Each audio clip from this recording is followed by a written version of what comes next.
आज हमारे न्यूज स्पंदन की भेंट वार्ता में अन्नपूर्णा सेवा संस्थान के संस्थापक श्री अनिल कुमार द्विवेदी, जिन्होंने जनपद सीतापुर में अन्नपूर्णा सेवा संस्थान के जरिए लगभग 30 सालों से समाज सेवा के क्षेत्र में उत्कृष्ट योगदान दिया है और इस विश्वव्यापी महामारी कोरोना के समय 22 मार्च से आज 16 जुलाई तक लगातार जरूरतमंद गरीब निर्धन परिवारों को आवश्यक खाद्य सामग्री वितरित कर रहे हैं और इसके साथ ही जनपद सीतापुर में जितने भी इस महामारी के समय लोग कोरोना योद्धा के रूप में काम किए, चाहे वो पुलिस हो, सफाई कर्मी हो, बैंक कर्मी हो या प्रत्येक पत्रकार बंधु, सभी लोगों को इस संस्था के द्वारा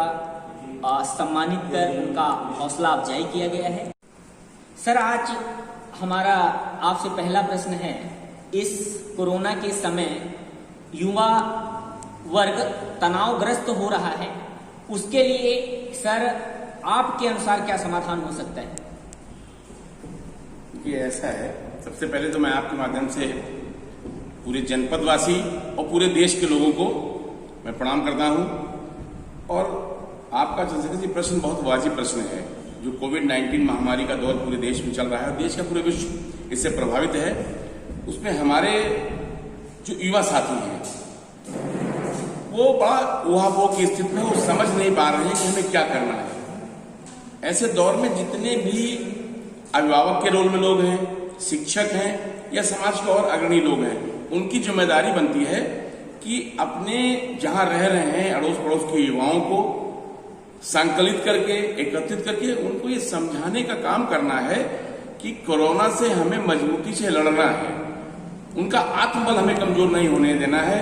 उनका जो कॉन्फिडेंस लूज हो रहा है, उनका विजन अपने भविष्य के लिए डगमगा रहा है। हमें समस्त अभिभावकों से और शिक्षक समुदाय से मेरा निवेदन है कि वो लोग ही आगे बढ़ के इस जो ऊहापोह की स्थिति में युवा वर्ग है उसको संभाल सकते हैं। और युवाओं से मैं कहना चाहूंगा कि ये स्थितियां आती रहती हैं। प्रायः पिछले दिनों का इतिहास देखा गया, 100 सालों में महामारी का एक दौर आता है, लेकिन अब तो मेडिकल का इतना ज्यादा डेवलपमेंट हो गया है, हम लड़ेंगे उससे। और तमाम से ऐसे रास्ते हैं जिससे अपनी इम्यूनिटी पावर को मजबूत करके हम कोरोना को हरा सकते हैं। सिर्फ उनको जो कुछ दिशा निर्देश हमारे डॉक्टर्स के हैं उनका इम्प्लीमेंट करना है और अपने ऊपर विश्वास रखना है। अपने ऊपर अगर विश्वास बना रहेगा, निश्चित तौर से इस कोविड-19 पे हम विजय पाएंगे।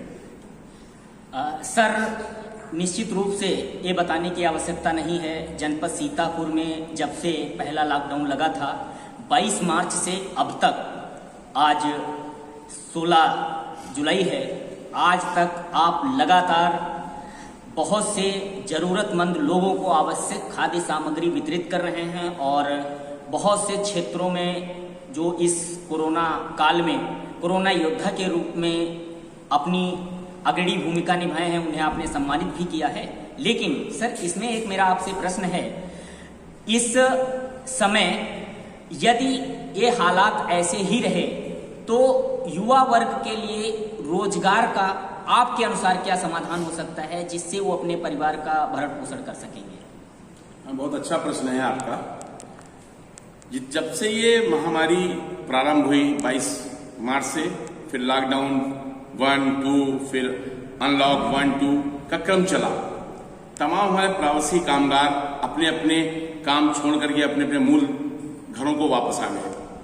मैं सभी से ये कहना चाहता हूं कि हमें बाहर ही क्यों जाना पड़ा अपने रोजगार के लिए, चाहे हम गांव में रहते हैं चाहे शहर में रहते हैं, हम अपनी संस्कृत को ही अगर जिंदा कर लें, संस्कृत से जुड़े तमाम से ऐसे रोजगार हैं, अगर उन्हीं रोजगारों को हम आगे बढ़ाने का काम कर लें तो हमें कहीं बाहर नहीं जाना पड़ेगा, हमें घर में ही हमारा रोजगार का सृजन हो जाएगा। जैसे मैं उदाहरण के तौर पे मैं अपने सीतापुर को देखता हूं, हमारे वहां दरी का व्यवसाय है, ग्रामीण क्षेत्र में जगह जगह डलवे बनते हैं, तमाम स्थानीय मिट्टी के बर्तन बनते हैं, तमाम और सी चीजें, हाथ से बेना बनाए जाते हैं, पंखे जिसको कहते हैं। अगर इनकी डिमांड, जब मैं दिल्ली जाता हूं, बॉम्बे जाता हूं या बड़े बड़े फेयर में जाने का अवसर मिलता है तो मैं देखता हूं यही हमारी एक बैलगाड़ी का पहिया वहां 15-15 हजार में सजा के बेच रहे हैं। तो हम अगर अपनी भारतीय संस्कृति से जुड़े उन तमाम चीजों को जो हमारे पूजा पाठ में, शादी के अवसरों पर काम आते थे, उनको डेवलप करने, तो निश्चित तौर से एक तो पलायन रुकेगा, हमें बाहर नहीं जाना पड़ेगा, हम अपने परिवार के साथ रह करके अपना जीविकोपार्जन कर सकेंगे।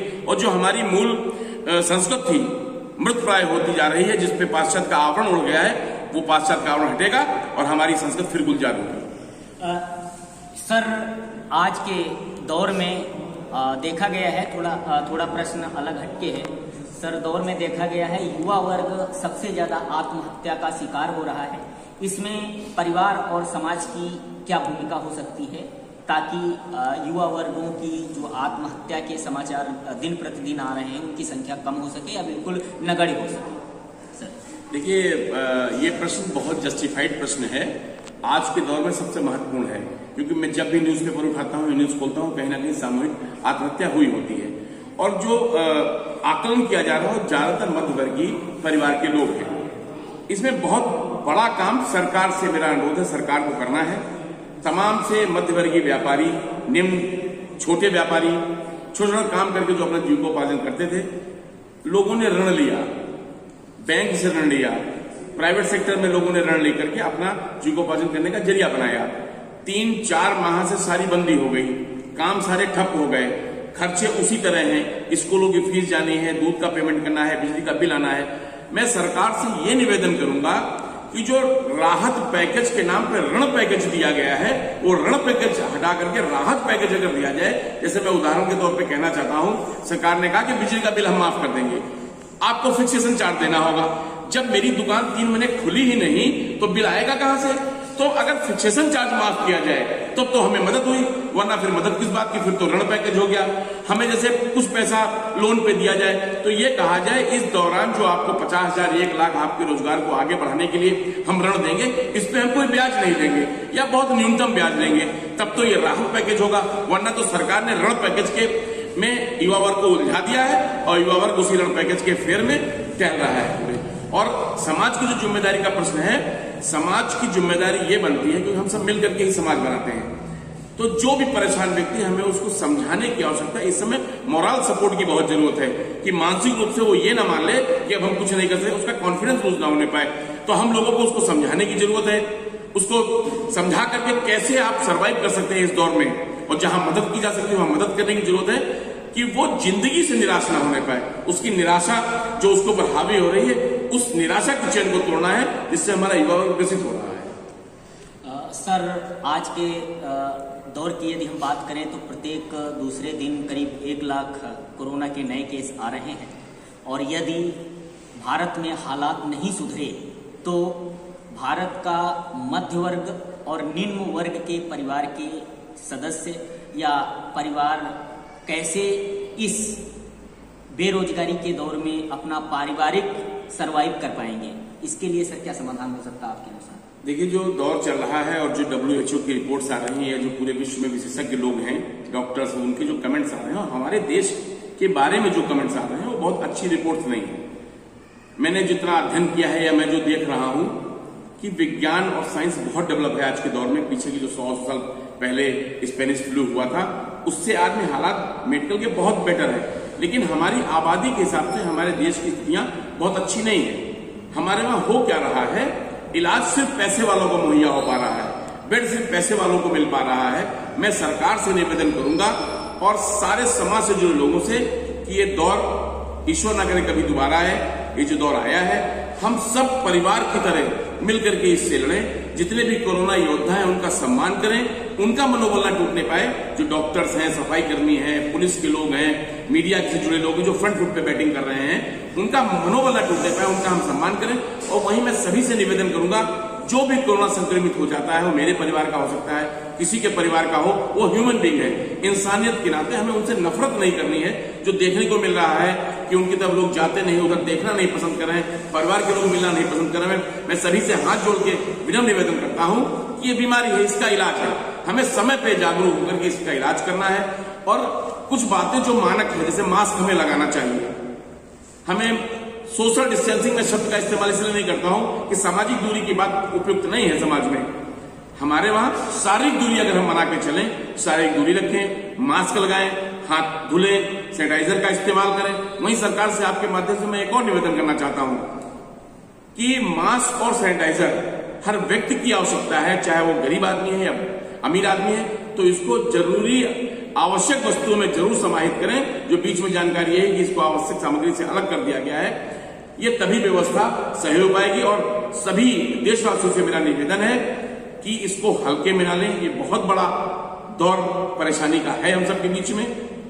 मास्क जरूर लगाएं, जरूर गमछे का प्रयोग करें, जरूर थोड़ी सी दूरी बना के चलें, और जो भी सरकार के दिशा निर्देश हैं, जो डॉक्टर्स बता रहे हैं, उनका पालन अति आवश्यक है। अगर हम नहीं अभी भी सजग होंगे तो बहुत बुरी स्थिति आएगी। जैसे मैंने सुना है स्पेनिश फ्लू के समय पूरे विश्व में 5 करोड़ से ज्यादा लोगों की जाने गई थी। सर, ये आरोप लगाया जा रहा है कि इस कोरोना काल में या कोरोना के दौर में जो युवा तनावग्रस्त होता जा रहा है या युवाओं में तनाव टेंशन रहती है, इसमें मीडिया का बहुत बड़ा रोल है। सर, आपके कथनानुसार इसका क्या कारण हो सकता है? देखिए, मैं सीधे सीधे आरोप तो नहीं लगा सकता मीडिया पे। मीडिया एक ऐसी चीज है हमारे देश में, पूरे विश्व में तमाम चीजें मीडिया के माध्यम से हमें जानकारी मिलती है, जानकारी हासिल होती है, या हम उन बातों तक पहुंच पाते हैं जो शायद कभी न जान पाते। मैं सारे मीडिया बंधुओं का सम्मान करते हुए सभी को नमन करता हूं और एक अनुरोध करना चाहता हूं कि युवा वर्ग को अगर सही और चुनिंदा रास्ते पे ला सकते हैं, उसमें मीडिया का बहुत बड़ा योगदान हो सकता है। हमें नेगेटिविटी की जितनी खबरें हैं, थोड़ा सा उनको कम करके और सकारात्मक ऊर्जा वाली जो खबरें हैं उनको युवाओं को परोसने की आवश्यकता है। और इतना ज्यादा पैनिक जो मीडिया में छप के हो गया है कोरोना, क्योंकि इस पे थोड़ा अंकुश लगाने की जरूरत। मैं एक उदाहरण देना चाहूंगा चंद्रशेखर जी, आप देख रहे होंगे पूरे विश्व में ये आती है खबर कि जैसे हिंदुस्तान के कल 32,900 कुछ केस कोरोना के आए। उसके साथ हमें यह भी बताना चाहिए इतने आज ठीक भी हो गए, इतनी कैजुअलिटीज हुई। तो ये जो पैनिक हो गया है पूरा युवा की, बहुत ज्यादा इतना डर गया है लोग, क्वारंटीन शब्द आते ही लोग दहशत में आ जाते हैं। मैं सभी मीडिया कर्मियों से निवेदन करूंगा, समाज को बताने की आवश्यकता है, मगर उसमें सकारात्मक तरीके से अगर उस न्यूज को लाया जाएगा तो निश्चित तौर से समाज के ऊपर उसका कोई प्रभाव नहीं पड़ेगा। लेकिन मीडिया की आवश्यकता है समाज को, बिना मीडिया के हमारा काम नहीं चल सकता है, हमें सारी बातें जानकारी में नहीं आ सकती।